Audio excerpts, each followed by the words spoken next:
The proclamation of three angels.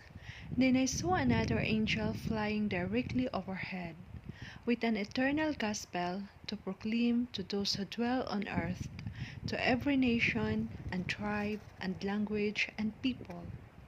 And he said with a loud voice, Fear God, and give him glory, because the hour of his judgment has come, and worship him who made heaven and earth, the sea, and the springs of water.